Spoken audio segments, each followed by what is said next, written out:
Rescue the Fosters is about changing the foster system. We want to ensure every child has a safe environment to grow and become healthy, successful adults. Additionally, when I was in the foster care system, I had to defend for myself. Rescue the Foster is here to empower the youth aging out of the system and offer resources to ensure they are not dependent on the government. What we observed was that children become institutionalized and end up in prison and providing the government with more funds. Rescue the Foster will provide coaching, resume writing, interview skills, professional attire for interviews, budgeting, applying for college, and obtaining housing. We want these youth to live the most freeing, successful life possible. It is their right and our responsibility to ensure that our future kids and grandchildren can live happy lives. Jeremiah 29:11. For I know the plans I have for you, declares the Lord. Plans to prosper you and not to harm you. Plans to give you a hope and a future. Good morning and welcome to Red, White, and Boom Rescue the Fosters Edition. I am Gino, your host, and of course I have my two co-hosts with me, Sylvia Beachy and KK Emmett. How are you, ladies? Good. How are you? I'm doing great. Doing great, thank you. We got a little bit more snow tonight, which I don't understand. Please stop snowing. Lord, please stop snowing. It's springtime. I'm really done with the snow and cold, but nothing too major, so I'll survive. But glad you guys are okay, and I am super excited, and I know you girls are too, to have our guest on today. So let me put her website up here. Tara Rodas is a Project Veritas whistleblower and Health and Human Services insider that revealed the government-sponsored trafficking of migrant children. In early 2021, the U.S. government made a call to its federal employees for help in the humanitarian crisis. Tara volunteered and was deployed in May of 2021 to Pomona, California, and realized soon after that reunification of children with their families was not the main objective.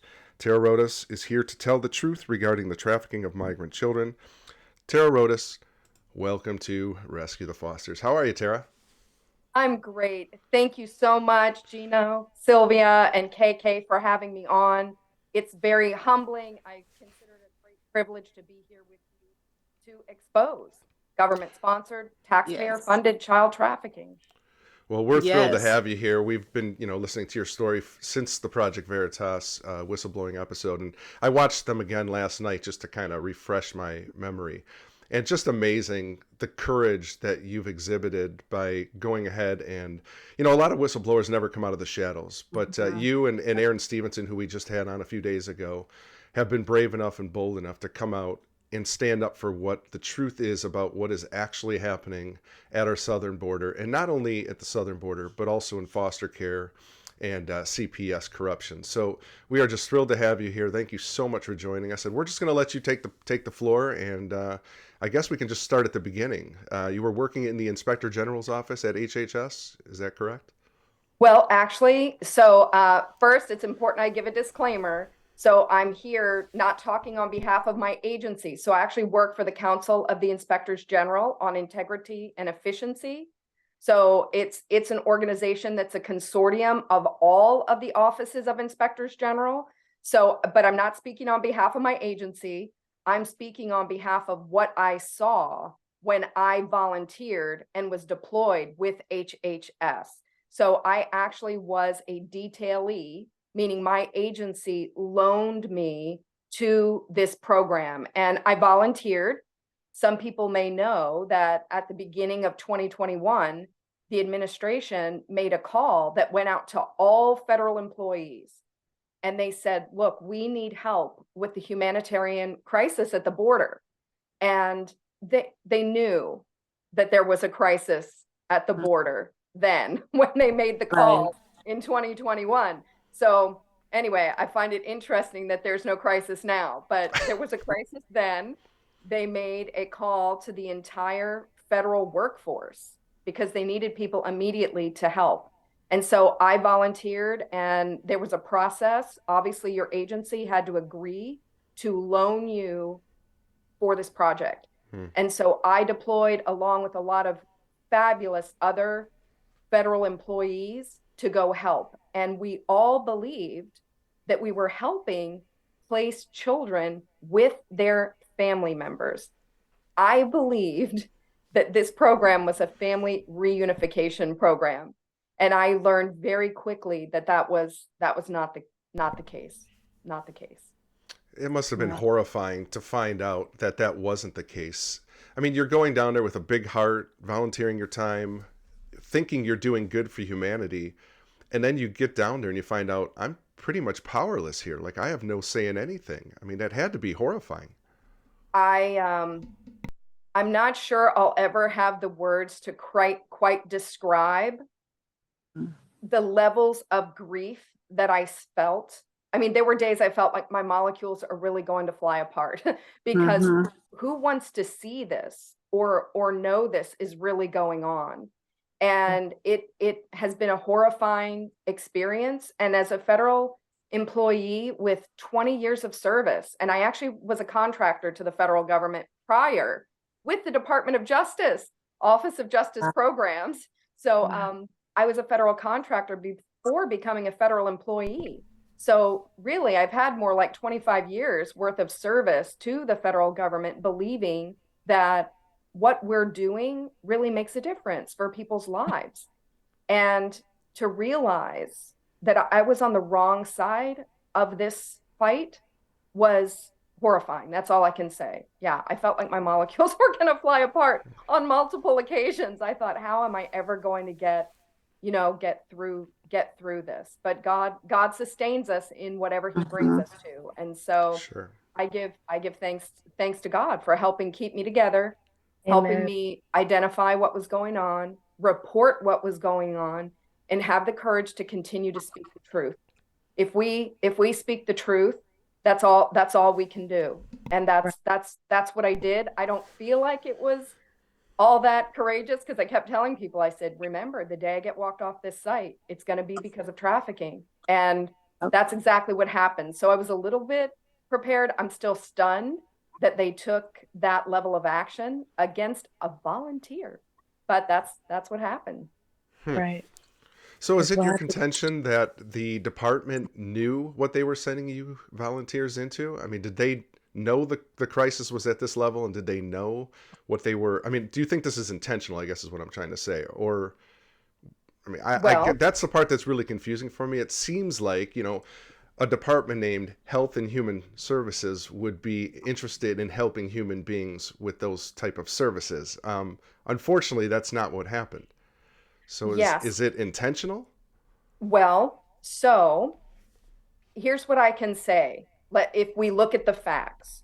So if we go back to the Obama-Biden administration, in 2014, HHS gave children to traffickers. This resulted in the 2016, I'm going to get this for you here. Yes. That resulted in the 2016 hearings, which anybody can look at, and resulted in a huge expose, a video expose called Trafficked in America. So this was about trafficking in this exact program in 2014. So it rose to a level that people became aware of it in 2014. Okay, that's a fact. We know that. So when we roll forward to 2021, and suddenly anybody can look at the field guidances on the HHS website, they dropped a lot of the vetting requirements. The criteria became speed over safety. They have the New York Times article that just ran, I believe it was 2 weeks ago, about all the child labor that's going on, children working in slaughterhouses, in slave labor conditions, and not just working, but also dying in their jobs. I mean, they chronicle a little boy who his first day on a roofing job, he fell 50 feet off of a roof. Wow. So policies have consequences. Now, I also think there's a lot of people involved in HHS, involved in the contracting, who, like me, had no idea that children were being trafficked in the program. I think there's also a lot of people who read the New York Times article, who've watched the NBC expose about labor trafficking, and they're trying to say, oh, let's get the Labor Department on it. Great, let's get the Labor Department on it. But that's only the fruit. It's like, Right. what is the root? And I think a lot of people still haven't made the connection. The root is we are trafficking children to labor trafficking and sex trafficking rings here in the United States. That's Right. why we're having this problem. So a combination of relaxing all of the vetting rules and then not holding any sponsor accountable, we've dumped more than $10 billion into the system. Yeah. And we're creating the pull. We're creating the pull because, and this is something people, I didn't know anything about child trafficking when I deployed for this mission. I didn't understand that there are bad criminal actors, right, including those who are members of transnational criminal organizations who our government has on a transnational organized crime watch list, who are getting children, and they see them as assets. They see them as their ability to have unlimited income off of the work of these children. It's residual income off of the life of the child. And this is something I just never, I didn't understand. And so I think there's a lot of people who just they don't understand the process. It's, yeah, for a trafficker, the best way I can describe it is it's the contrast between moving drugs and guns or moving the children. So let's just say I'm a drug runner in Guatemala. A majority of our kids come from Guatemala. So I'll just use Guatemala. I've got to get my drugs across Mexico, right? I have to pay off the cartels. And I've got to make sure I don't lose any of my product along the way. Then once I hit the US border, I do lose my product, because some of my product, because government catches drugs on the border. I mean, we've been seeing that. If you've ever watched the show On the Border, right? They find drugs in wheel wells and all these things. So as a trafficker, I still have to guard my product. I've got to get as much of it over the border as I can. I then have to get it down my distribution chain, and I'm paying the money, and I'm guarding my product the entire way, all the way down to the end user, who's a one-time use. Wow. One-time use. Right. Now, if we look at trafficking children, if I lure a child from Guatemala under false pretenses, and it's force, fraud, or coercion, if I'm luring a child and I'm the trafficker, all I've got to do is get them to the US border. After that, the US government takes over. Wow. We take the child, which is their product. We are Right. taking that child.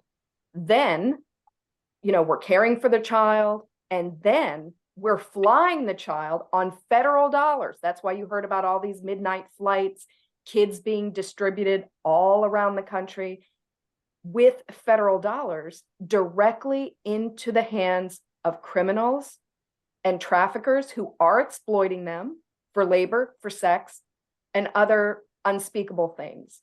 So we're the middleman, and Right. we're creating the pull, because we're saying, we are going to white glove deliver your product directly to you.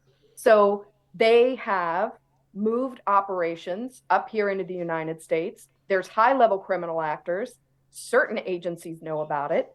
And it's unthinkable that the US government is the middleman and creating the pull. These are things I just did not understand until now. Well, the U.S. government is essentially funding this thing. Taxpayers are, and Oh, yeah. the government is covering the overhead for these criminals, which is, Yes. I mean, that's just like you said, it's unthinkable that we would do something like that and know about it and do nothing to correct the problem. That's what's Yeah. infuriating. If you're a taxpayer watching this show right now, and I'm sure every one of you are, you should be furious about this. And we need to start writing letters to our senators, our congressmen. Yes. We need to get vocal about this stuff because this is endangering lives, young lives. It's Yes. despicable what's going on down there. You know, and Tara, there was one more thing you brought up about the watch list. That terrorist watch list. Aaron was on a few nights ago. Aaron Stevenson, the DHS whistleblower, and he was telling us that that number was reduced to the 40,000 that you were speaking of. That number, I don't remember the original number that it was set at. It might have been an unlimited number, but everybody was vetted to make sure they weren't, you know, a terrorist or bringing drugs into the country or had prior arrest warrants and things like that. But they reduced it to 40,000 people. Now, I think, and you can correct me if I'm wrong in this, aren't we letting in about 200,000 to 300,000 a month? Well, Aaron, so looking at Aaron's data, right? Because he truly is the analyst, is it is over 200,000 a month, but there is a difference between the terrorist watch list and the TOC watch list, which is the transnational organized crime watch list. So the terrorist watch list has unlimited entities. So that's unlimited. But the TOC watch list, or the transnational organized crime, which means they're committing crimes in our country as well as others, that is capped right now, as of the last time I heard, at 40,000 people. So it's 40,000. And so that's a very small number. Mm-hmm. The Pomona Fairplex emergency intake site only released 8,300. So in the short time that I was there, so you're talking, Aaron's looking at a very small number of people, and I'm looking at a very small number of children, and I'm seeing that we have high-level criminal actors sponsoring the children. It is what Aaron saw and what I saw is just the tip of the iceberg, which is what is frightening to me, because it lets me see that right now we have children all across the United States that we've brought in who are in crisis. I'm not sure people understand that the government has brought hundreds of thousands of children into the care of HHS. And then HHS has distributed hundreds of thousands of children around the United States. And they are saying vocally, yeah, we don't know where a lot of them are. Well, that's absolutely unacceptable. Unacceptable. It makes no sense. Why not? They know who the sponsors are. Why not? Why not go knock on the doors? What do you mean a child is missing? And what do you mean there are children working overnight shifts? How is this happening? That's a violation of the sponsor agreement. So go knock on the sponsor's door. They have the data. It defies belief that they're saying, oh my goodness, we can't solve this problem. Oh, it's very simple. Very simple. You just go after the sponsor. This is not complicated. No. Right. It sounds like a design to me. It sounds like it's perfected. And this goes back to me working in the foster system. So I'm glad that you are speaking about this, because we knew this was going to happen when they opened the border. You know, this was our concern, and I didn't realize that there was so many that we had a sex trafficking problem until I worked in this system. And then I noticed how they were coming through, and it was more like every kid that was coming through was either sex trafficked or sexually abused. And I was expecting to see like only a handful sex trafficking or, you know, sexual abuse. And that's not the case. It was more like if they weren't sexually abused or sex trafficked, then we had a good case. And that shouldn't be. No, it should not be. And that's the hardest part. This is preventable. And so why isn't it being prevented?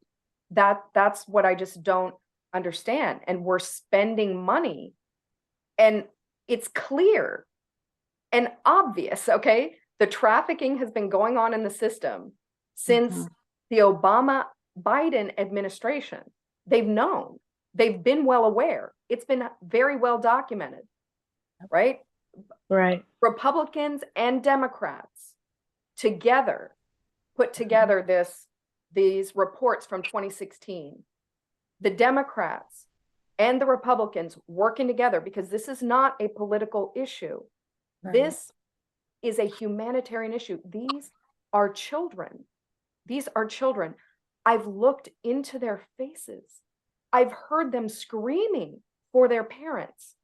This is absolutely unacceptable that $1 federal is being used to traffic children and put them in the horrific situations that have been reported about. And the New York Times, if you read that whole article, it actually even shows the debt bondage that some of the kids are in. A trafficker had said, this is how much money you have to pay me back for smuggling me across the border. It literally lists out everything the child had to pay back. Now, fortunately, that person is going to jail. But what about all the other kids, right? So it's absolutely unacceptable. And there's no reason why this has to be this way. So when Project Veritas went knocking on doors, and this is the thing that's astounding, right? The New York Times is reporting on this as if it's new. NBC reporting on this in the slaughterhouses as if this is new. When Project Veritas was knocking on doors and giving an expose, talking about how the children were in debt bondage, right? They had to quit going to school in order to pay their debt to the cartel. So this has been going on. Project Veritas exposed this. And back in 2014, people exposed it. But Project Veritas was seeing little children living with adult men who they're not related to, like 4 and 5 in a 1-bedroom apartment. And there's a little child there who's not related to any of those people. That doesn't make sense. You know, a 16-year-old girl is saying, my sponsor tells me she's my aunt, but I don't know. I've never met her. And she's pimping me out for sex in this house. Gosh. This is unacceptable. And I don't understand why more Democrats are not coming to shout about this. More Republicans are not making a deal about this. More independents aren't making a deal about this. This is a humanitarian crisis. And we need to do something. We need to do something. This is not what this nation was founded on. And the exploitation of children is, I think, one of the most wicked things that somebody could be involved in.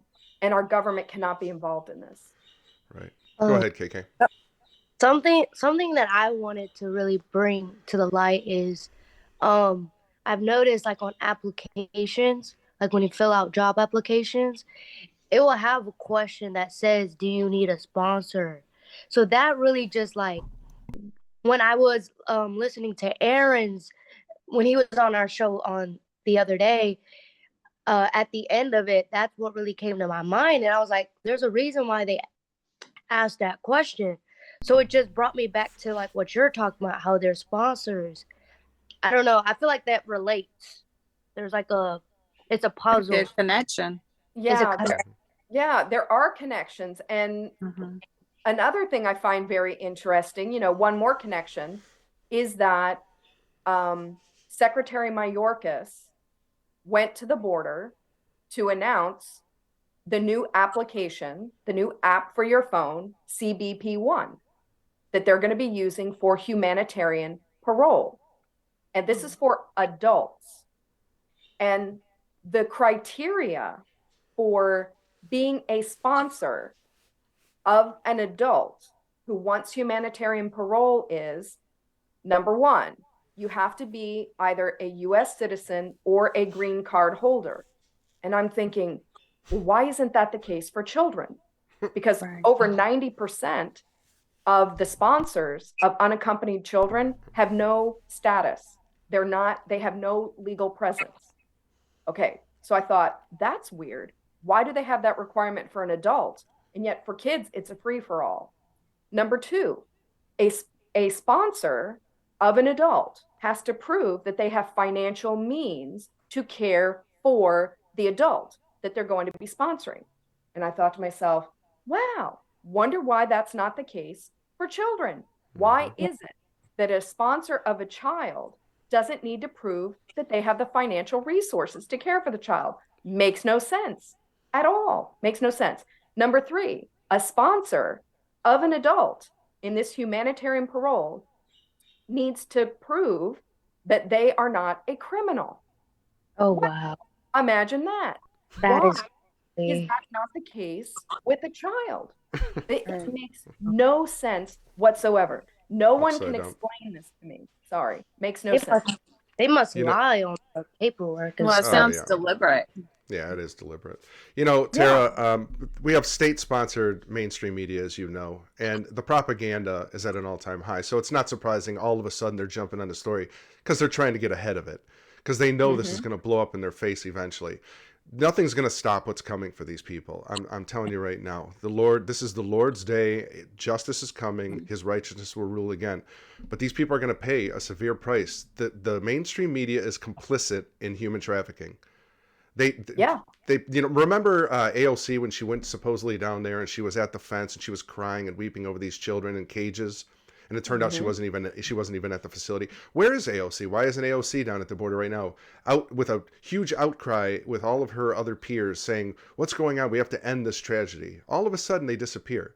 It's always follow the money. So we know the US government is making money off of this.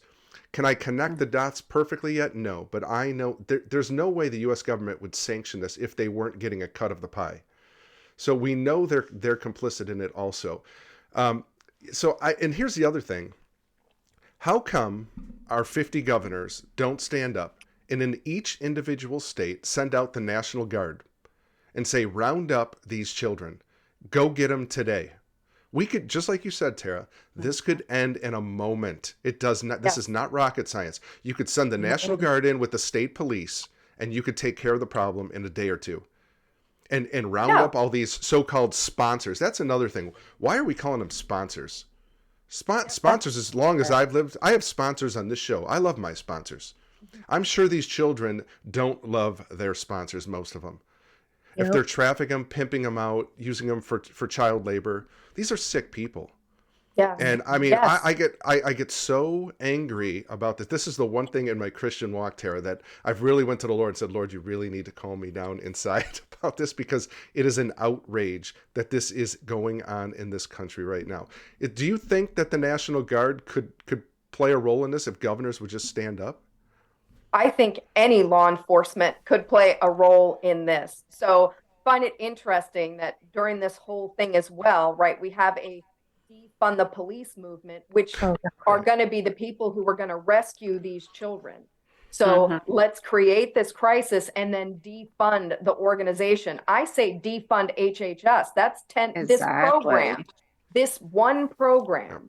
Let's just defund this one program and reallocate those to law enforcement who can go round up these sponsors and rescue these children. So, people say, Tara, why are you doing this? I said, there are 3 reasons why I'm doing this. I said, aside from the fact that it's the truth and we need to help, I said, number 1, children must be rescued. Amen. So we have to keep standing up and speaking the truth. Number 2, these bad actors, criminals, traffickers, fake sponsors, they need to be prosecuted, because that's the only thing that's going to stop this. It is not a right to be a sponsor. It's unacceptable that they are known criminal actors, high level bad actors, and we're giving kids to them. Unacceptable. And number 3 is this program either needs to be abolished or reformed. It cannot exist in its current state.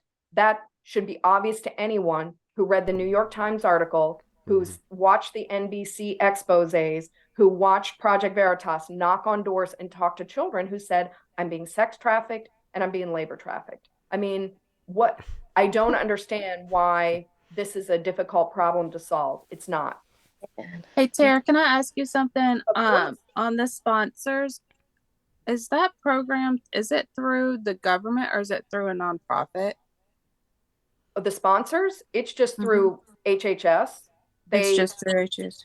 Yeah, so HHS will hire contractors, and then there are nonprofits who, if the children are put in long-term care, so what can happen when a child crosses the border, we can deliver custody hand over custody to a sponsor, or if no sponsor is readily available, or the child didn't come across the border with a sponsor, which is a small percentage, they then go into long-term care. Also, if we can prove they've been a victim of trafficking.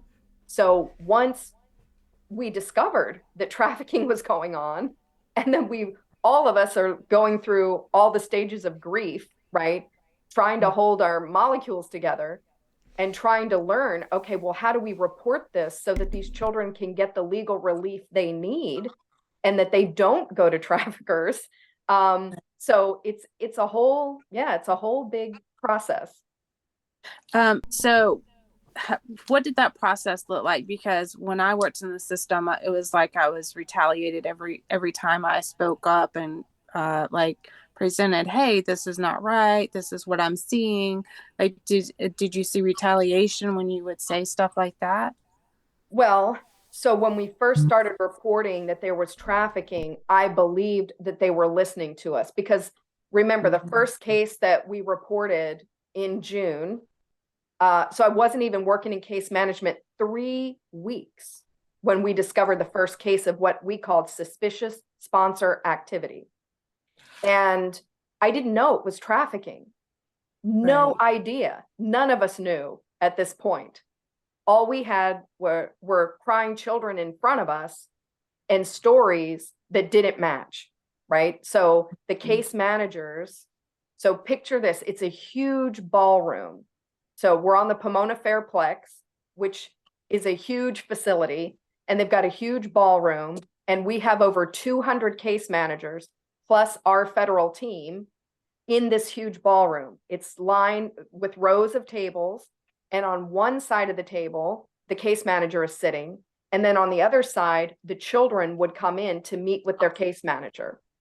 What's important to note is none of these people were law enforcement, none. No law enforcement background. Remember that over 90% of the sponsors have no legal presence. So the case manager is looking at international documentation, international birth certificates, international passports, international IDs, right? Consular IDs. And they don't know anything about this. Some of the case managers, it's the first job they ever had. So we were hiring people from the local community, and hundreds of people came to help process the children. So remember, this is a process that HHS has. Let's move the kids. And the goal was move the kids, 10 to 14 days. And on average, they were moving kids in about 30 days. So that's what I always try to tell people. I'm like, really? Do you think that in that short period of time that any single person can properly vet who has no law enforcement background, no ability to look at all these IDs to see if they're fake or not? The IDs are being sent to them, so the sponsors take photos and send them by WhatsApp. So the case managers are looking at documentation on their phone. So the sponsor has control of everything. Oh yeah, the sponsor has absolute control. Wow. This is unreal. It is. If, like I said, if I had not seen it myself, I could not believe it. And so in the beginning, we were putting forward these suspicious sponsors. And then somebody sent to me the Senate report. And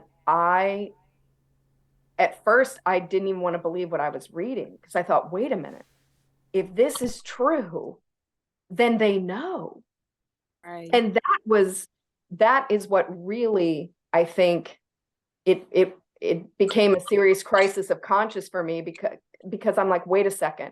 They know that this is going on. They know it's been going on since like 2014. And they have relaxed the rules in the middle of a surge. Now, why would anybody do that? People can come to their own conclusions. All I can do is say the facts, is that the administration knew it had been going on and then decided to relax the rules and move kids and then giving kids to high-level criminal actors, which I think it's very important to note. And I think, not sure Aaron mentioned it in his video, he may have. There had never been one instance of a unaccompanied child going to a member of a transnational criminal organization who was on the TOC watch list until 2021. Wow. Never happened before in the history of the program. And Tara, let's be clear. When you're talking about these transnational organizations, we're talking like gangs, MS-13. I don't know the. Yeah, Vulcan. like yeah. This is. I mean, we know what these. I mean, I don't even want to get into the graphic details, but we know what they do to human beings, let alone children. Yes, yes. And so you may not know. So a lot of people don't know that my husband is from El Salvador. So mi español no es perfecto, pero yo puedo hablar y yo puedo entender.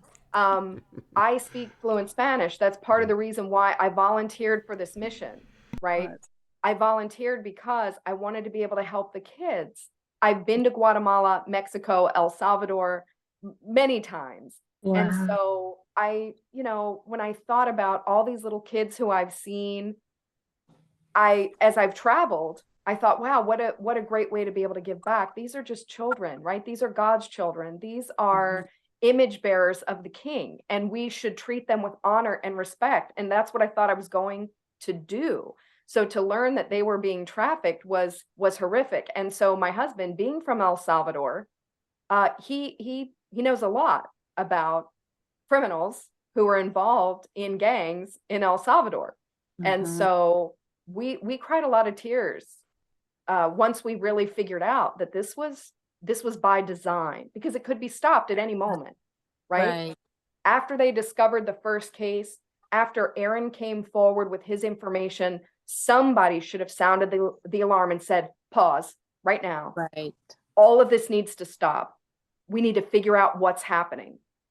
And it makes no sense that you have people in various parts of the federal government who are standing up to say things, and yet, let's just dump more money.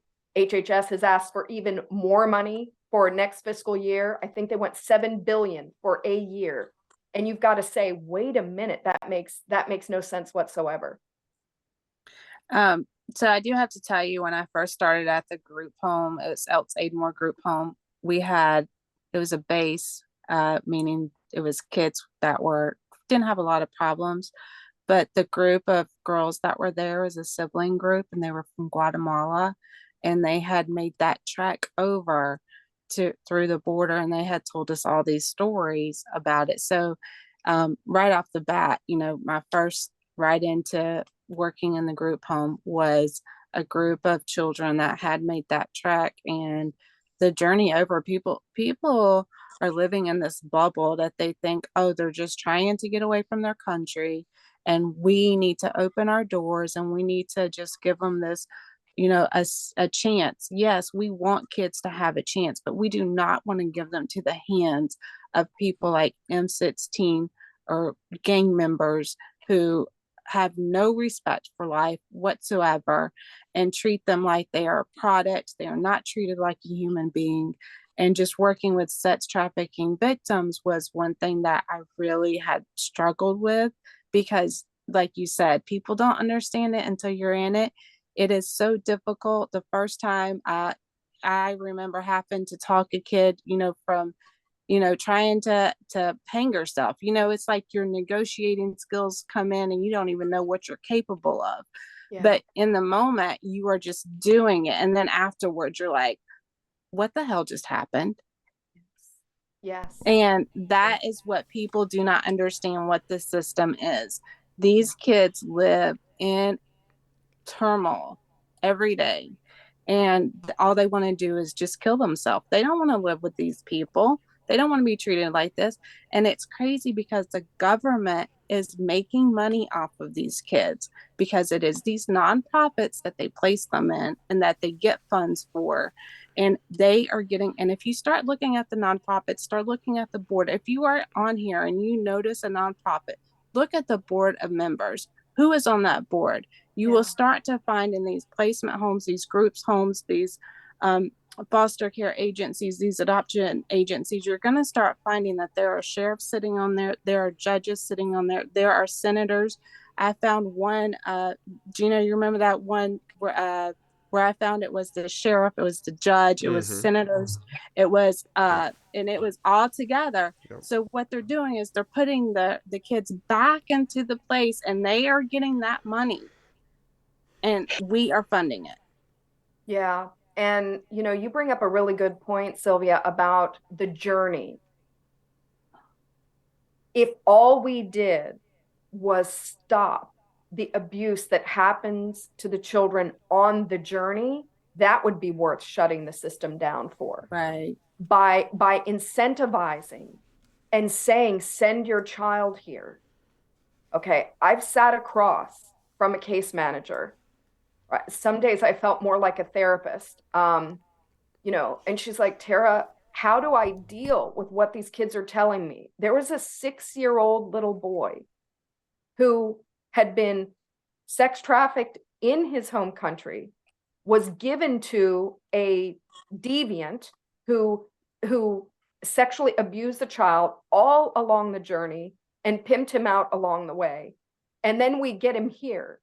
And then we're giving him to somebody else. This child was terrified. I mean, right. Girls who are raped, anybody who cannot understand that making the journey by having to pay money to cartels and gangs, that should be a clue that bad things are going to happen. So anything that the US government does to incentivize this behavior is exploiting children already. So we should not be encouraging children to make this dangerous trek. It's unconscionable. It's unconscionable. And if people really knew what was happening and the horrors of what was going on, it would make them sick. Yeah. Literally. Some of the stuff, I mean, I've had to talk to, so I'm just a regular, employee. My background, yes, I have a master's in education. I have a master's in biblical and theological studies from Dallas Seminary, which has helped me process all of this. My good friends there have helped me through this. But I've talked to agents. I'm like, how do you deal with this? And a lot of them, thankfully, have given me a lot of good advice. And there's a lot of people out there who would rescue the children. It's just not in their lane. It's not what they're allowed to do or are funded to do. So, and then if they don't have the information, they can't go after the children anyway. But it's, this is a horrible thing. So I know that all of you have dealt with it's traumatizing to even hear the trauma that the children have been through. Yeah, it really is. It's secondary trauma. And, just trying to, like you said, process it. That was, I think the hardest time was the first 6 months. And then I kind of got desensitized. It's kind of like, and I almost feel like that's kind of a goal. Like, hey, let's get them desensitized to hearing these stories, because then you're like, okay, but then it kind of helps because you are able to function better. It's just like, but it's tough. I mean, not only for me as a worker, I was traumatized, and I'm here like, okay, if I'm traumatized working in this system and we're raising these kids in it, this is not safe. No. What are we doing?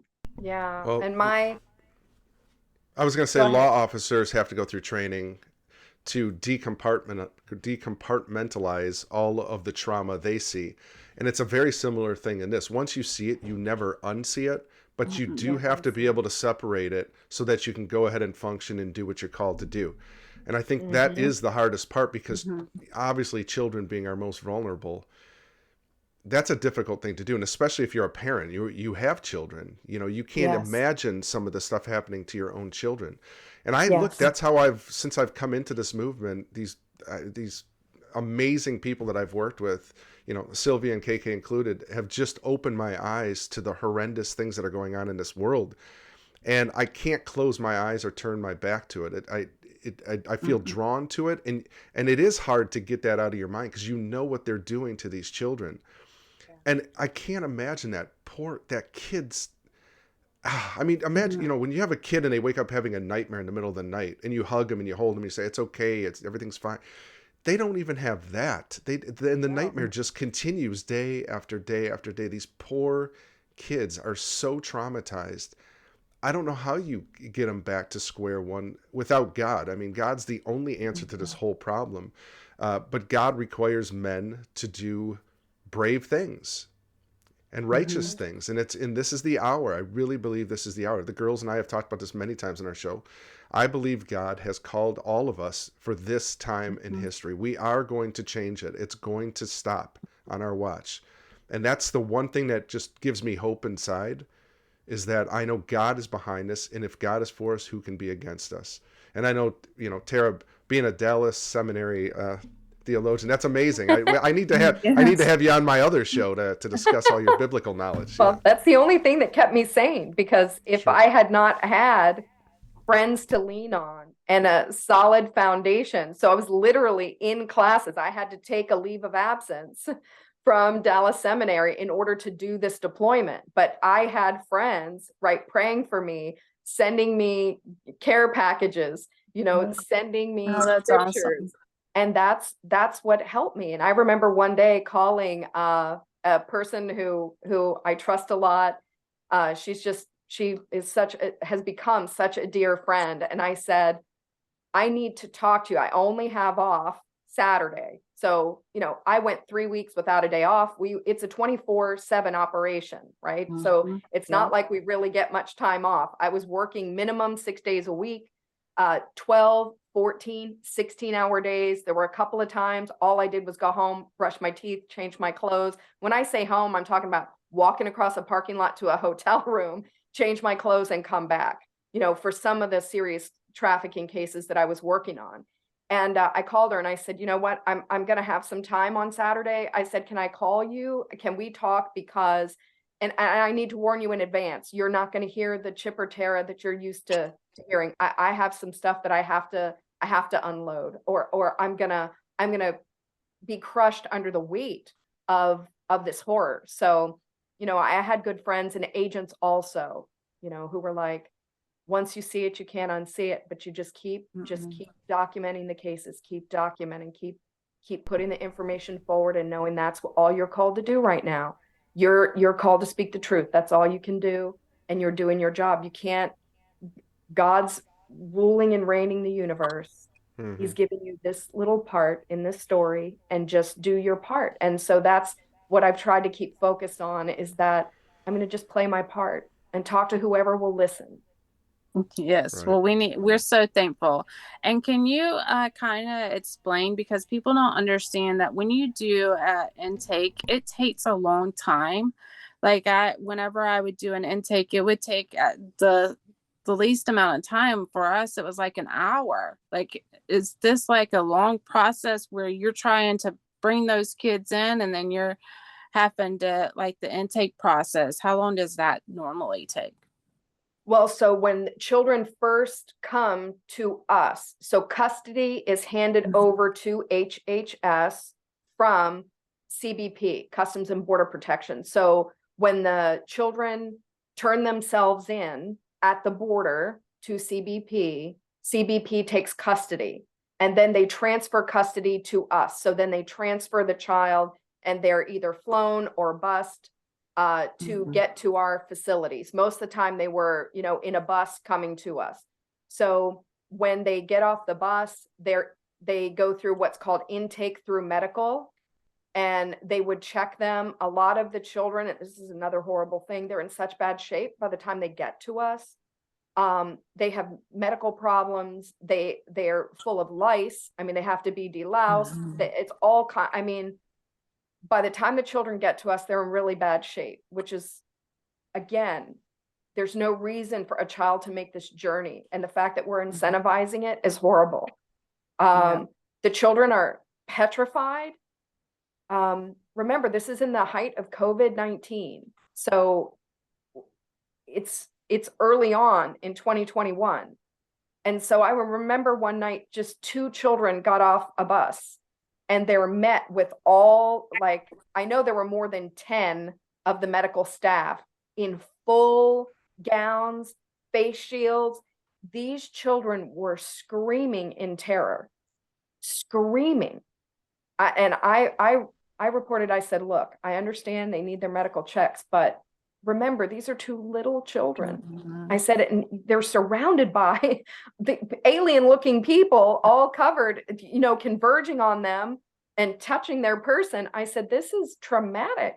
So they go through intake in medical, and then after they're screened, and sometimes they had to go into COVID quarantine and other things. They needed medical help, and then they would get new clothes, they would get showered, they would find them a place to stay on the facility. And we had what was called pods. So the little kids, you know, they stayed in like open bay rooms, and each little pod had childcare workers. They were called childcare workers, and other federal employees and contractors who provided line of sight. So in the beginning, I was doing line of sight and escorting children around the facility.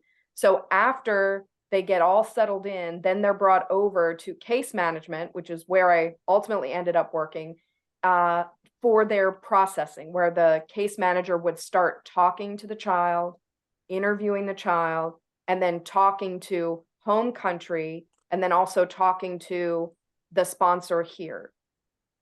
And so that could take several visits, right, to try to figure out what's really happening. Right. And conflicting stories and all kinds of things. So sometimes it was a very long case process because nobody could figure out what was happening.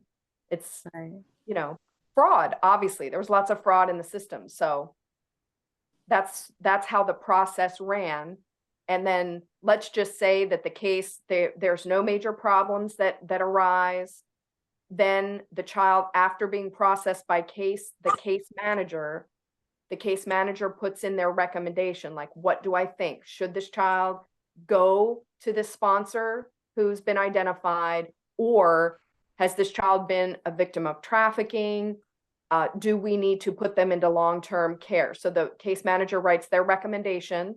Then there is a case coordinator that's the second level of review, and that's a contractor. And then that person provides a second level of review and says, well, I need you to go back and get this information, or, hey, this looks great. Then it passes to the third level of review, which is HHS. So HHS, through the Office of Refugee Resettlement, ORR, they're the final decision maker on where the child goes. So they would sign off on whatever, you know, has come up through the chain. So there's 3 levels of review. And even with those 3 levels of review, children are sent to criminal actors. So it's doesn't matter how many levels of review you have, if you don't have the right people looking at the cases, knowing there's trafficking, understanding how to deal with trafficking, being able to identify false documentation, false stories. The people there, HHS is not a law enforcement organization. They're not investigating. Right. Right. You're talking about moving children. You need people who understand child welfare, or investigators. Well, and investigators, I should say, and, because every person should be vetted and screened. Every sponsor. Absolutely. And do they come in with documentation? Because I was under the assumption that they would not even have documentation half the time. Do they have the documentation? So sometimes the children do have documentation, and sometimes it's false documentation. Now, sometimes, like, lots of the children talk about how as soon as they hit the Mexico border, all their documentation is taken and they're given new documentation. So I've seen cases. There was one high-level case I worked on where a guy who was 26 sponsored a teenager. She was 16 years old at our site, and he provided the documentation. He provided his birth certificate and hers. He's claiming that he's her brother. So he provides the birth certificates. So a lot of times a kid doesn't have the birth certificate on them. The sponsor will send that in. So, and then after this, so this case goes through, the case manager comes running up to me one night And she says, Tara, because remember, they're sending the documentation through WhatsApp. And she said, Tara, I just released this girl to this sponsor. All the documentation says it's her brother. And look at this photo he's just put on WhatsApp. And it was the two of them in a sexy embrace. It wasn't his sister at all. Oh my gosh. And then later, he puts another picture of the two of them together. And then 2 days later, she's all by herself and she's all dolled up. She has her shirt buttoned down to her navel and she's looking for sale. And that's absolutely unacceptable. So we know the documentation was false. So again, we need law enforcement looking at these types of cases. If this even happens one time, it's unacceptable. Mm-hmm. And remember, on my site, we only processed 8,300 and a few children in 6 months. Wow. That year, more than 120,000 children were released. Wow. So the amount of fraud that I saw in just this very small slice is astonishing. And that alone should have been enough to put absolute pause on the system to protect the kids. Sounds like a criminal haven. Disgusting. Yeah, well. Mm-hmm. So, Tara, I guess this would be a good segue of, I was watching your Project Veritas episode and you were discussing how sponsors have multiple addresses. Yeah. And now that should be unheard of and should be illegal, which I'm sure it is, but no one's enforcing it. How in the heck does someone get to sponsor 5, 10, 15 kids at a time? And then they're not vetted properly, if they're even vetted at all. And God only knows what they're doing with all of these children in multiple locations under one name. How is that possible? Okay, how is that possible? Well, HHS has lost control of the UC program. That's how it's possible, because they have no oversight. There is no transparency. They are not even allowing their oversight agency, which is the Office of Inspector General for HHS, to have access to the data. So that's how programs get out of control, where there's no second check on saying, hey, does what you're doing right now, does this make sense? So HHS has lost control of the program, period, end of story. But how does this happen? It happens because they've hired people who don't know there's trafficking in the program. Mm-hmm. So, for example, no one who volunteered to go help the children no one at least has come forward to tell me they knew. No one I knew, no one I talked to knew that there was trafficking going on in the program at all. All of us were stunned and grieved to a level that I just I'll never be able to fully express the grief that I felt. So if people don't even know they should be looking for it, well, they're most likely not even going to find it. If it hadn't been for the distress of the children and the kids crying, we probably would have not figured it out, right? But we've seen children have panic attacks, kids who had to go on suicide watch, right? This is when people are seeing it right in front of them, they're wondering like, well, what's happening? I thought I'm sending this child to their mother or their sister, and clearly that's not what happens. So HHS has lost control of the program, and there's no checks and balances. And that's how this happens. And it's sad. And there's not enough people who are seeing the full process. So I can only imagine if a person was as part of the medical team, they don't see the ultimate end result of what happens to the child. They're just there and, they volunteered to come help and provide medical care. They don't realize the child is being trafficked. You have the kids, all the people who are working, as the contractor who is there working in the pods, taking the children to the lunch, the people who are providing their lunches, they're not seeing the ultimate end result. So they don't know the kids are being trafficked. A lot of times the case managers, until we were alerted to it, we didn't know it was happening. Then you have your transportation. So I think it's very interesting. So after the kids go through their case management process and the release request has been signed off on, that we're releasing custody to the sponsor. They then go to the transportation team. So this is the final process. And then the transportation team is calling and saying, okay, we have a child and they have been approved to be released. Are you waiting for a child? And then the person on the other end has to give the name of who that child is. Well, there were people in transportation who were saying, well, first time they would say, okay, yes, well, I'm waiting on Sarah. And they're like, that's not the name of the child that I have. Is there another child that you're waiting on? Is it Fernanda? No. Is there another child you're waiting on? So sometimes at transportation, they would catch that something was awry. But at transportation, then they're the connection to MVM, which was the contractor that was flying the children and busing the children all over the country. So in the beginning, nobody from MVM had come forward to say, wait a minute, the kids are saying they don't know who they're going to. But if you've seen lately, there have been people who've come forward from MVM who have said, these children are telling us they don't know who they're going to. But at this point, right, they're hearing this from the children, but their orders are release the child to this person. And that's what they do. So there's lots of places along the way that if people fully understood what was happening and that the children were in danger, they could have raised the alarm sooner. But it's convoluted, it's complex, and most people don't put the full thing together. Yeah, they don't have the opportunity to see from beginning to end what's happening. So how is it that people are getting 30 kids? It's because no one is even checking that.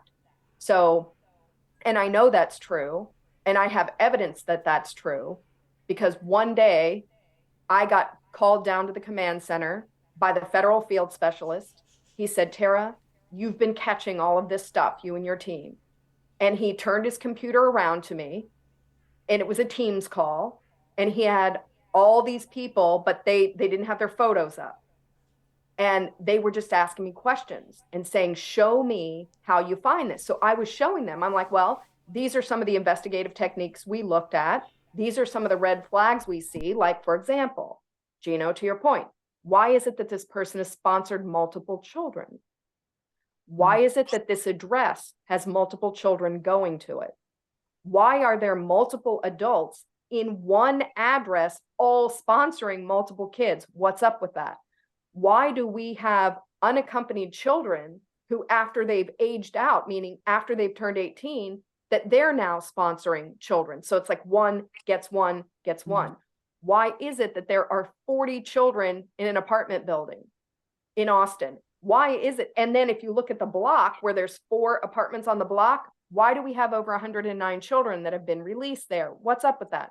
Houston, Texas, why do we have more than 350 children in a, like a 2-mile radius? Why is this? So anyway, they asked me to show how I did it. And I had the opportunity to work directly with, it's the US Digital Service. So they're actually out of the office of the president. And they made a tip sheet to tell case managers, hey, this is how you actually check for the address, and this is how you check for the name. So criminals are smart, and if you know much about databases, when you search for a particular thing, it's only going to give you back what you look for. So every time we got a new sponsor, a case manager was trained to put in the full address that the sponsor gave them. So if they put in 123 Gulf Freeway, apartment 47, and the case manager put that in, and nobody came up at that address, it would show as a brand new sponsor.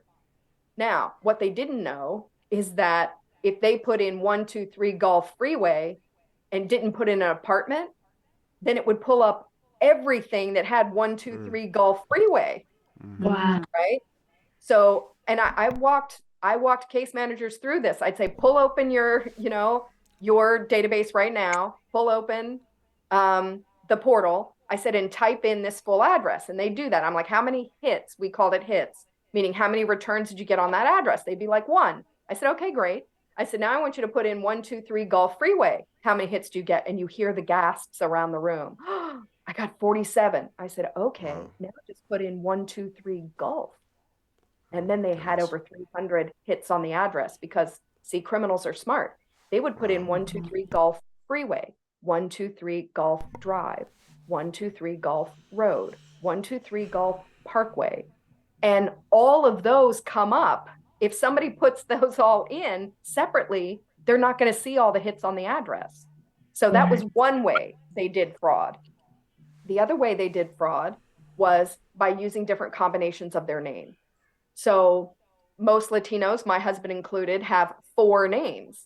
So they are able to use combinations of their name to sponsors. So if the case manager put in the name, let's say they put in Gino, Alberto, Juan Morales, let's say they put in that name, then the next time they just put themselves as Gino Morales or Gino Alberto. Every time you're coming up as a different person, you're appearing as a different person in the database. So it's absolutely astounding that they don't have better ways of doing that, considering they knew this is exactly how they were going about this back in 2014. So any person who's a data analyst would be able to see this in seconds. Tara, how is it possible that you seem like a very intelligent woman, obviously a very brave woman, can figure this out, but yet the people that are supposed to be investigating this stuff haven't figured that out? Or do they just know and they're complicit in it? I'm confused.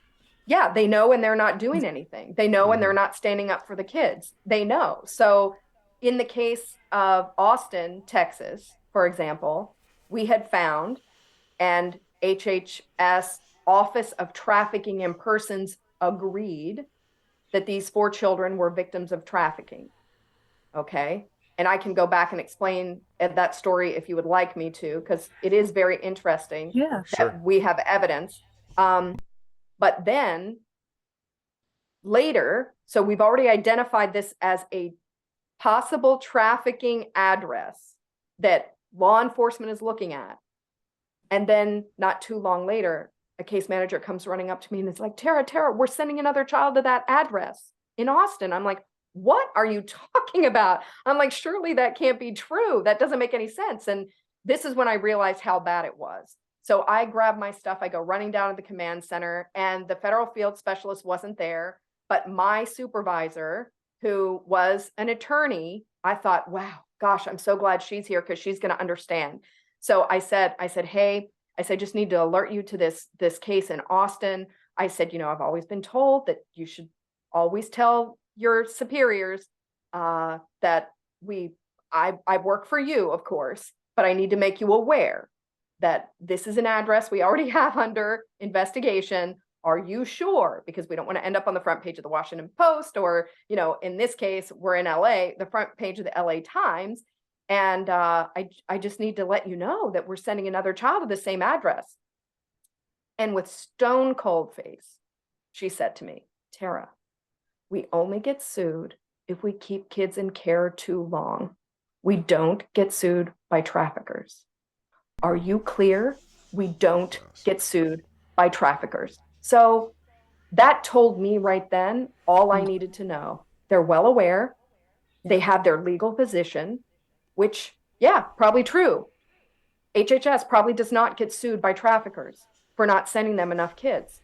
And so that moment was another one of those life-changing moments that not only do they know that they have taken the legal position that they're not going to get sued by traffickers, so they're going to release the kids. And that was another horrifying moment, of which I had many. Mm-hmm. Yeah.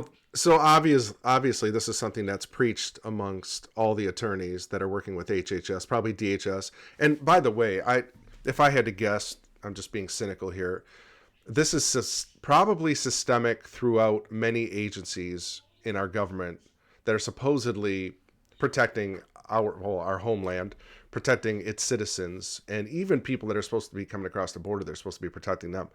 And yet we don't see that anywhere. We see corruptness in our DOJ. We see it in the FBI, the CIA. This, just like you said earlier, Tara, I mean, if the FBI really got involved and did what they were supposed to, this ends. It's over. It's game over. Lights out. If the police get involved, the state police, it's over. If the governors get involved, it's over. This is not rocket science, folks. This is very simple. Tara has enough between Tara and Aaron, we have enough information to end this overnight. And yet, where are all these agencies? They have to, I mean, my conclusion is they have to be complicit in it. They have to be. Otherwise, they would say, this is atrocious what's going on here. We have to end this. This is a constitutional crisis.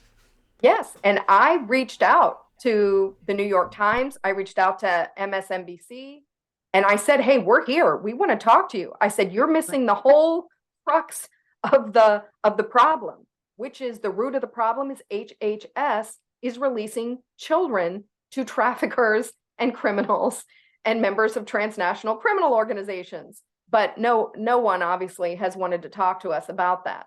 And it's astounding to me. It's just astounding to me. And that they've known. So they had enough evidence back from the 2014 cases to put the brakes on this. But instead of shutting the spigot off, they turned the spigot wide open, dumped in $10 billion and said, hey, it's a free-for-all. And it makes no sense to me. Nobody can explain this to me in a way that makes sense. If they were truly concerned about the safety of the child, then why even have them make the journey?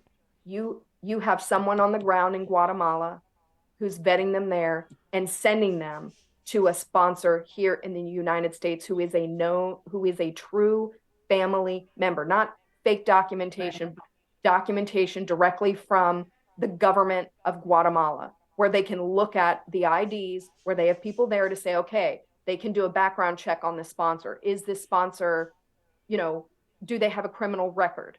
Is this really their child? Or is this really their sister or not?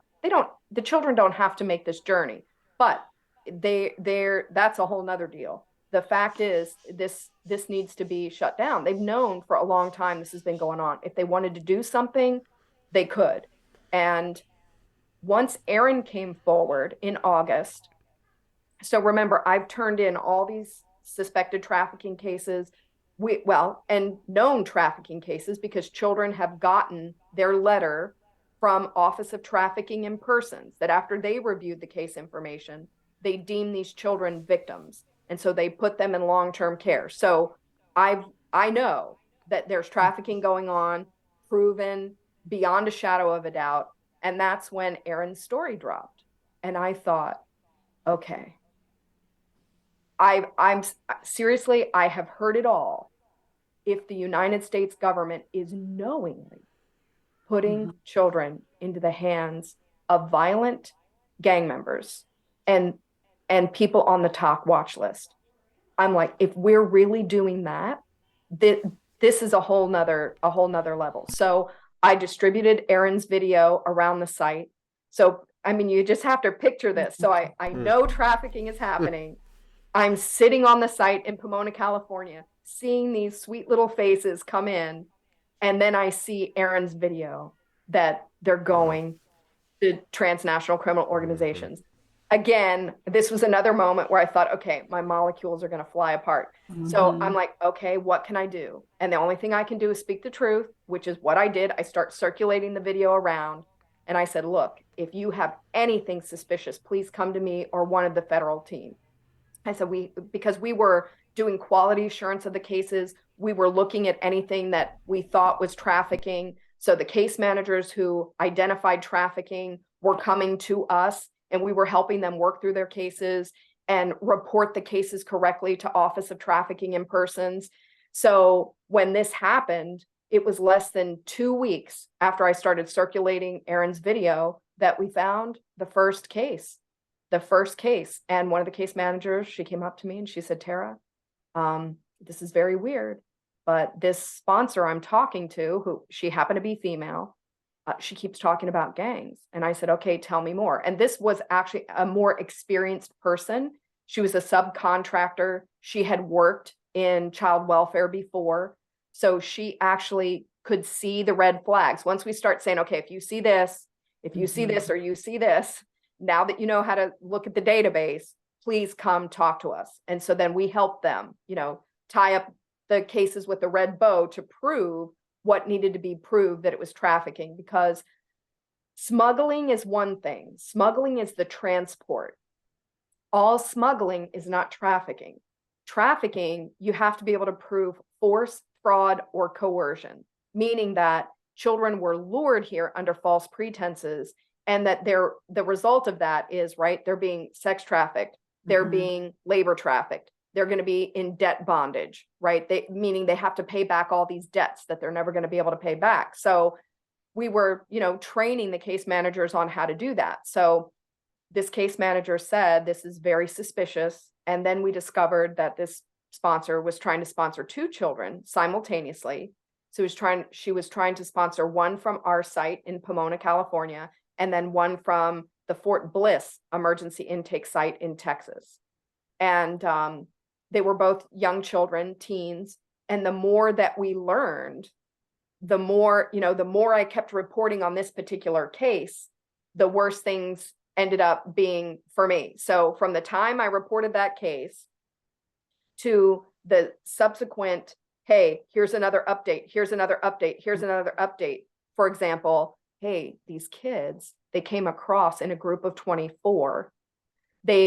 We know that another person was also talking about gangs and going to an uncle in Maryland. They were all somehow involved with gangs. And, this needs to be looked into. And it didn't take long for them to take me off that case. And it was proven because, so that is the important part that I don't want to miss. The sponsor, we didn't find anything in her background because she's not here in the country legally, right? She self-disclosed that she was part of this particular transnational criminal organization. She sent her 24 pages of adjudication paperwork. She told the case manager how she had served time in prison for her involvement with the gangs. Then I found out that the dad of the child that we had been written up by the Attorney General of El Salvador for being captured and being a high-ranking member of one of these transnational criminal organizations. So the more I kept reporting, the more challenging it became for me. 2, it really escalated when they sent me an email saying that I was no longer allowed. They're like, you are no longer to give detailed case information to the Office of Inspector General or to Homeland Security Investigations. And it is inappropriate, and they didn't say unlawful, but not permitted to discuss any of these things with ICE. And people on the site, there was one person on the site who was very concerned about this case. And she actually had set up a meeting with me, the case manager, ICE, and herself. So this was an agent who she knew at ICE, who she trusted. And they found out about that too, and said I was no longer allowed to talk to anybody, about the case. Then after they took me off the case, they then falsely accused me of doing something wrong and had me escorted off the site with security and told me that I was going to be investigated. That sounds so familiar. I mean, that's my whole past in working in the system. Anytime that I would report, they would write me up, and I had by the time I left, I had 4 write-ups, 4 or 5. And it was always medical error was what they went to. Let's see, one time I was put on leave twice. One time it was 3 days, and that was because I refused to falsify documentation. And I told them that I would not work under my supervisor. And so this is what happens to the workers that are actually doing their job and Yes. protecting these kids. Then they retaliate against them, and they build a narrative, right? So, okay, let's make her look like she's the crazy one. Let's make her look like she's the bad one. So that when they come and do some research, oh, she has this write up or she has that write up. So, and this is the problem. So we need case managers, people like you to come forward and state these. Like, yeah, I said something and this is what happened when I said it. Like, Yes. we've got to start calling them out because they really hate it when you call them out. Yes. And I love the fact that they responded to you in writing because now we have it, you know. Yes, so exactly. I love that. So do I. That's the astounding thing is like, yeah. Who would do that? Put it in writing. But see, what's interesting is that we don't actually know who the person was. They're going to find out, but we don't know who the person was because they used a generic email. So this is what's mind-boggling. So in July, HHS realizes they've got a crisis on their hands by July. So they know because there've been so many instances of people reporting like what's going on. The kid doesn't know the sponsor, all this stuff. So in July of 2021, from headquarters, they sent out an email, which I also have, as well as lots of other case managers as well. So there are other people who've come forward. They just have had to do it in other ways. So there is a army of people out there. Yay. Great. Yeah, Excellent there are news. people coming forward. They just have to do it in ways where nobody will know who it is. So I'm sorry, where was I? You're gonna have to. You said there's people coming forward and they're doing it in ways that they're coming forward. But I was the also email, talking about the email. Yes, the email. So thank you, Gino. So in July, they sent out an email and said, okay, we're creating a new email box called UAC Migration. And so it was, it wasn't tied to any particular person. And they said, please send all suspected trafficking cases to this email. And we're going to be analyzing it. Okay, we're going to analyze. So I'm really curious to know how many emails went to that address, right? How many emails went to Office of Trafficking in Persons, and all this stuff, can be FOIA'd. So it's interesting. But that is the email that emailed me and said, we know you can't do these things. And I was like, what in the world? And they said, you can no longer report information. So it's very interesting that I received an email from an anonymous person. Yeah. Yeah, it's in the memory hole. That's where I like the memory hole. Right. Yeah. That's very, very suspicious. So the whole thing, this whole thing's a racket. The more you look at it, examine it, the more stories you hear, you just find out it's a racket. Tara, the other thing I wanted to mention earlier, I didn't get a chance to, was when all these kids are kind of centrally located in neighborhoods or in apartment complexes and stuff, doesn't anybody speak up? Don't any of the neighbors or even the local police? They have to be driving by and seeing some odd activity going on or criminal activity. No one ever speaks up. I don't understand that part. Well, so this is another, challenge, is that a majority of the children coming across are from Guatemala. And I did not know this before deploying to support this mission, that Guatemala, it's more than just Spanish speakers. So there are children who speak Mayan dialects that cannot speak Spanish at all. I'm talking zero. So if some of these children speak Quiche, speak Mam, they speak things that sound more like Arabic than Spanish. So we had translators on the site. We had to hire translators who speak these Mayan dialects in order to help the case managers who were only Spanish speakers process the cases. And the people who we had as translators, they weren't even enough. So we had 4 translators. They weren't even enough to help all the children. So we also had translators by phone who we could call up and get translation for, like CIGIE. So I sat in, and I could not understand not one word. So these children cannot ask for help in English. They cannot ask for help in Spanish. And I don't know too many people who speak CIGIE or Hmong. So who are they going to reach out to for help? They literally are super vulnerable.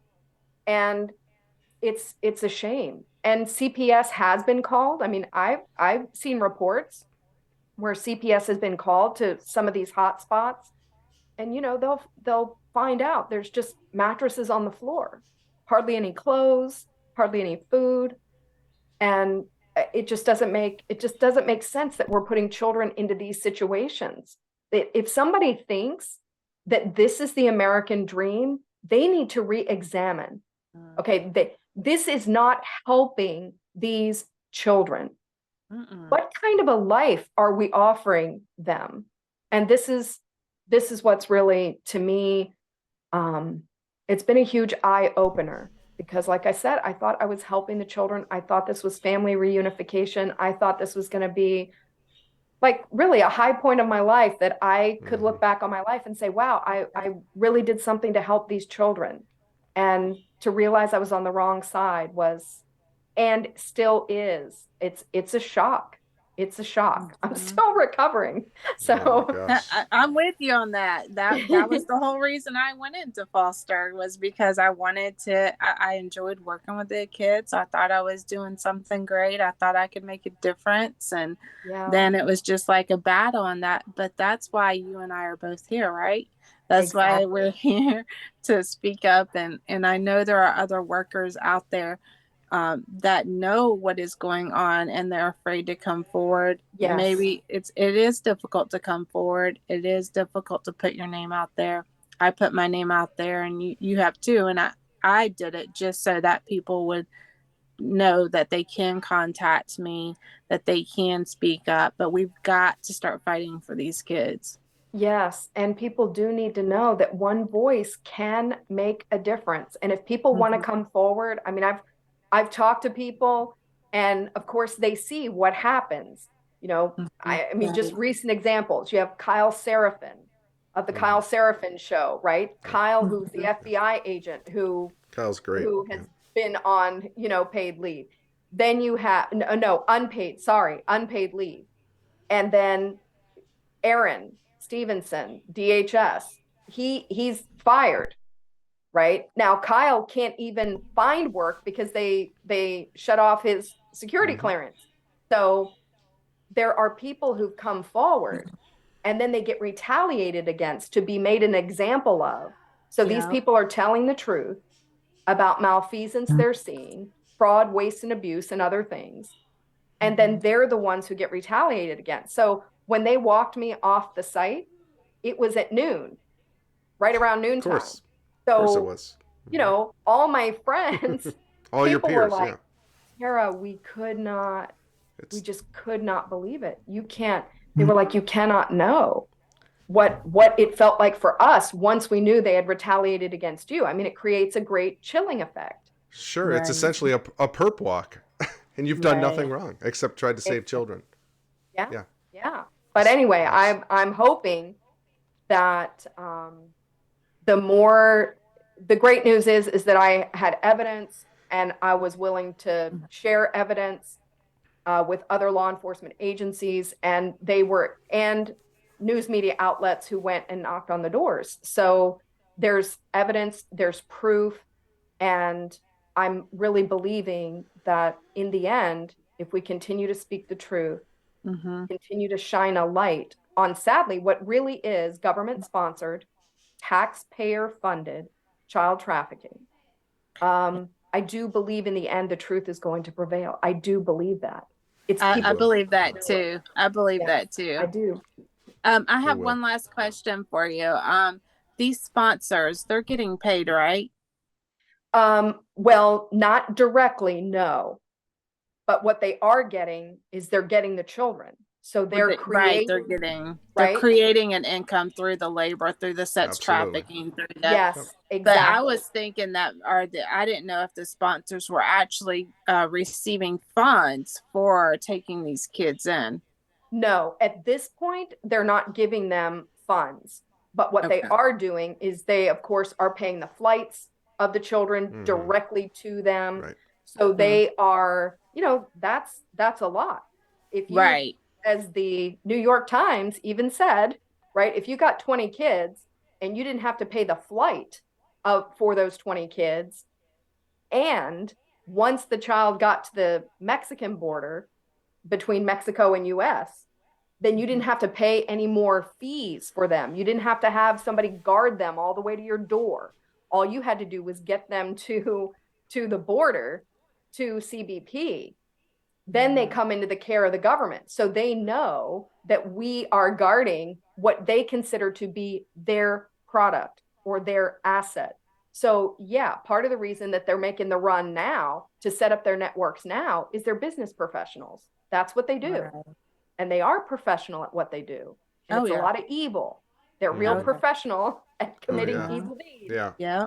and using children to do that. So they are building their assets. And it's if it's mind boggling to think that somebody would view another human being as a product, as an asset, but that's exactly how they view them.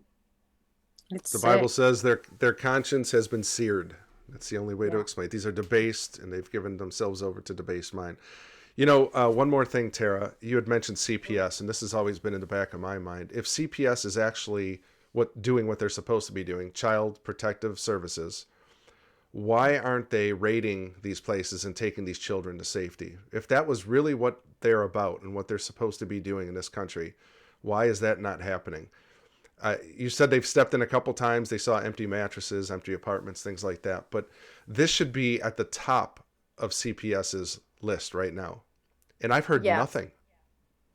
No, because in the end, the sponsors have full custody of the children, and there really is no federal organization that is responsible for the child once HHS has turned over custody. So there's not like a national CPS that would be focused on these children. And because HHS is not reporting to the states how many children they're giving, to whom the children are going, nobody would even know what addresses to be looking at. So unless an average person calls in and says, hey, there's something really weird going on here. But that involves people who see something to say something. Wow, they have perfected it. They have completely perfected it. This is crazy. Yeah. And so what needs to happen is the shift needs to move on to the sponsor. There is no reason that one child should be missing. Sorry. Right. We know who has custody of them. And so I want to make sure that I do say this one thing. The reason that this child has a sponsor is because this child is attempting to make a legal case for their immigration case to stay here in the United States. So this child is getting a notice to appear before an immigration judge. The sponsor has signed off. I'm going to make sure this child gets through their immigration process. All right. No child is going to be able to navigate the immigration system on their own. That makes no sense. I mean, so the fact that we're harming their ability by giving them to criminals who don't want them to, for them to get their papers, right? They want them to get their orders of deportation so they can hold their order of deportation up to them and say, Sara, if you do not do what I say when I say, I'm going to call ICE on you myself. So leverage. Yeah, it's leverage. So it's a terrible thing that we're putting the future of the children into the hands of criminals. Yeah. So one more thing I just thought of. Of course. How many, and maybe you've already answered this, how many of these sponsors are actually legal United States citizens and how many are illegal? I mean, not So that that matters anymore, apparently, to our government, but do we have a number? it's going to be less than 10% who have legal presence in the United Oh States. my gosh. Oh, yeah, less than 10%. I believe Aaron said that it's more on the order of maybe only 5%. Wow. But I'm going to give the leeway and say that it could be as many as 10% that have legal presence, which means 90% of the sponsors are here illegally. And so how can we expect these individuals to take legal responsibility and full custody of a child? And what if they get deported? What's the backup plan? This doesn't make any sense. So you allow somebody to have 2, 5, 10, 20 children, and then this person could get deported. What happens to the kids? Right. None of it makes sense. You know what it reminds me of? It reminds me of the 70s and 80s when we shipped all of our jobs overseas, right? The United States government made deals with all these other foreign lands and sent all of our manufacturing jobs overseas. If I was a criminal living in Central America, what a great idea. Wow, you know what? The United States has opened their borders for me to expand my business. Why wouldn't I expand my business to the land of the home and the free and of promise and of prosperity? It's genius on their part. Why wouldn't they take advantage of it? And then they get to come here and live here with no threat of ICE or anybody knocking down their door and deporting them. So you just run your business, your trafficking business right here in the good old United States, and knowing that your crimes will probably never be found out for the most part. I mean, I don't know how many are getting caught. It's got to be less than 10% because they're not trying to find these people. It's abhorrent. I mean, like I'm every time we have another guest on, I learn a little bit more and I'm a little more disgusted with what's going on. And if this doesn't light a fire under your rear end, I don't know what will. This is something that has to motivate all of us as United States citizens. This is not a political issue. This is a moral issue. Right. You have to stand. If you believe that children are important in this country, it is time for you to stand up. No more sitting on your hands. You have to do something. It doesn't mean you have to start a podcast. It doesn't mean you have to go out in the street and preach and send a letter, make a phone call, send some emails, do anything that you can do to help. And the other thing that can help is sharing programs like this. Please share it on your favorite, social media platforms, Facebook, Twitter, whatever, Instagram. Please share it, TikTok. We need your help. All of us, this voice has to get louder. Sylvia has mentioned it at least 10 times this week. We've got to get louder. We've got to get louder. And I'm with her 100%. We do have to get louder. But we need your help. It's not about fame and fortune, folks. None of us are getting rich off this. This is about saving children. So we would really, really appreciate your help in doing that. Tara, do you have any last words?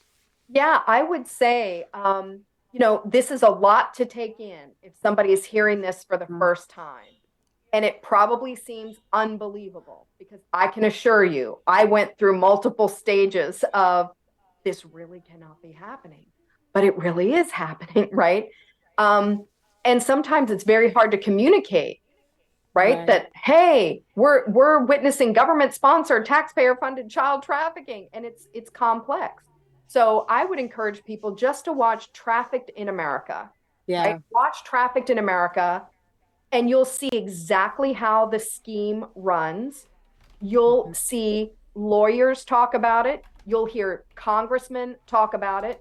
Democrats and Republicans will talk about the horror of government-sponsored, taxpayer-funded child trafficking. Then just forward that. It's a lot of information to learn to share with somebody else. But just share the video, share Aaron's video, share some of the Project Veritas videos and just say, hey, look, this is exactly how it's happening. That you can hear directly from the children themselves. In this video, you'll see how the children were living in a trailer with no toilet. They had a bucket and the horrible jobs and what they faced. So I just encourage people to watch that video, share that video, and just remember that is documenting what was going on in 2014. The more money we've given to the program means the more children who are being trafficked. And so, the final thing I would say is pray. Please pray that some of these criminals will somehow open their eyes and turn from their wicked ways. I will say, Sarah Carter went down to El Salvador and she interviewed a smuggler.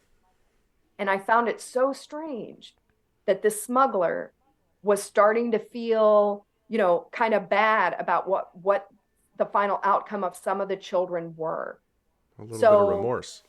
I think.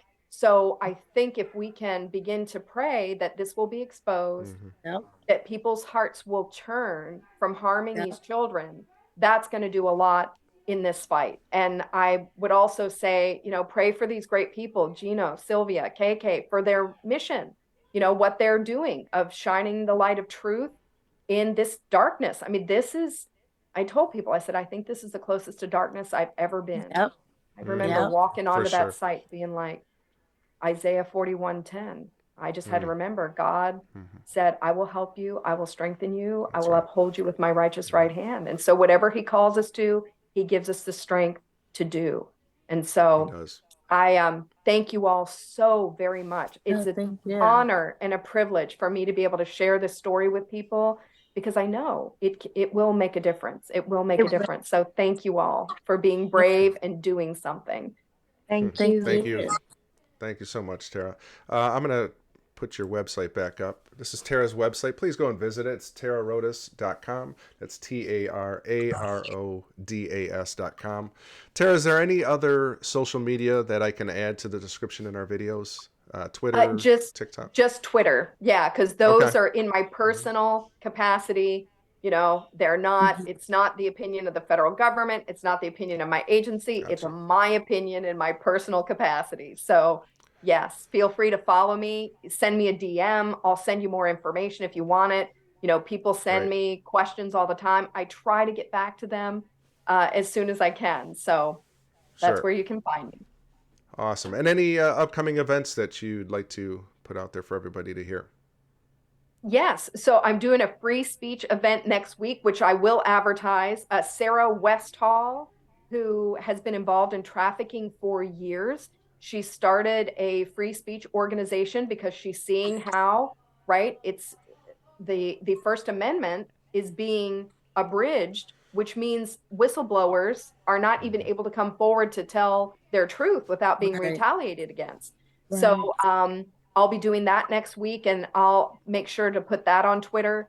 And I am, in constant contact with legislators, and hopefully we'll be seeing in April some movement on Capitol Hill. So I'll be sure to keep everybody informed. Wow.